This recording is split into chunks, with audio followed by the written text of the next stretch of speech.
चिराग पासवान लगातार दिखा रहे हैं बागी तेवर। क्या विधानसभा चुनाव से पहले गठबंधन छोड़ने का ढूंढ रहे बहाना।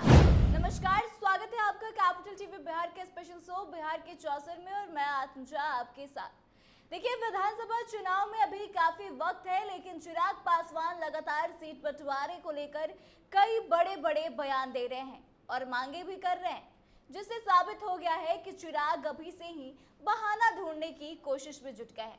दरअसल चिराग पासवान की लोक जनशक्ति पार्टी रामविलास को बिहार के सभी जिलों में कम से कम एक विधानसभा सीट चाहिए और अभी से ही उनकी दावेदारी भी उन्होंने पेश कर दी है। मतलब साफ है कि बिहार में 38 जिले हैं और 38 से कम पर बात नहीं बनने वाली। बता दें कि लोजपा के प्रदेश कार्यकारिणी की बैठक गया में हुई। इसमें अगले साल होने वाले विधानसभा चुनाव को लेकर चर्चा की गई। बैठक में साफ तौर पर कहा गया कि चुनाव में पार्टी सभी जिलों में अनिवार्य रूप से गठबंधन के अंदर हिस्सेदारी लेगी। इस बैठक की अध्यक्षता पार्टी के प्रदेश अध्यक्ष राजू तिवारी ने की। बैठक को संबोधित करते हुए उन्होंने कार्यकर्ताओं से कहा कि पार्टी के बुरे दौर में जो सहयोग उन्होंने दिया है वो काफी बड़ी बात है। उन्होंने इसके लिए कार्यकर्ताओं का आभार भी जताया। राजू तिवारी ने कहा कि जिन लोगों ने पार्टी को तोड़ने का काम किया, उन लोगों ने सोचा होगा कि पार्टी समाप्त हो जाएगी, लेकिन पार्टी के नेता चिराग पासवान के नेतृत्व में पार्टी ने ऐतिहासिक कीर्तिमान स्थापित किया। वहीं आपको बता दें कि उन्होंने इस बात की भी अपील की कि 28 नवंबर को पार्टी के स्थापना दिवस के अवसर पर पटना के गांधी मैदान में प्रस्तावित ऐतिहासिक रैली को सभी लोग सफल बनाएं। वहीं पार्टी के सांसद अरुण भारती ने मौजूद पदाधिकारियों को धन्यवाद दिया।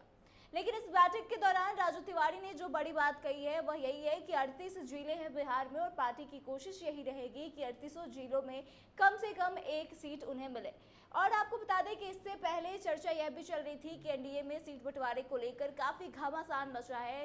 एक तरफ जदयू का कहना है कि वह काफी ज्यादा सीटों पर चुनाव लड़ना चाहती है, वहीं भाजपा को लेकर भी कहा जा रहा था कि आधा आधा सीट जो है वो भाजपा और जदयू में बंटवारा होगा, बाकी बचे हुए सीटों पर चुनाव लड़ेगी बाकी बची हुई पार्टियां। लेकिन अब चिराग पासवान जब 38 सीटों की मांग कर रहे हैं तो फिर उपेंद्र कुशवाहा और जीतन राम मांझी और जदयू के लिए क्या बचेगा, यह बड़ा सवाल है। इससे पहले भी आपको याद होगा कि चिराग पासवान ने मटिहानी सीट से अपने उम्मीदवार उतारने का बड़ा ऐलान कर दिया है, जबकि अभी भाजपा या यूं कहे कि एनडीए में अभी सीट बंटवारे की चर्चा तक नहीं चली है। लेकिन इसी के बीच चिराग पासवान उपेंद्र कुशवाहा लगातार सीट बंटवारे की मांग कर रहे हैं और इसका जो इनिशिएटिव लेना है उसको शुरू कर दिया है कि अब इस पे भाजपा को बात करनी चाहिए। और चिराग लगातार विधानसभा चुनाव को लेकर बातें करते हुए नजर आ रहे हैं, रैलियां भी करनी शुरू कर दी है।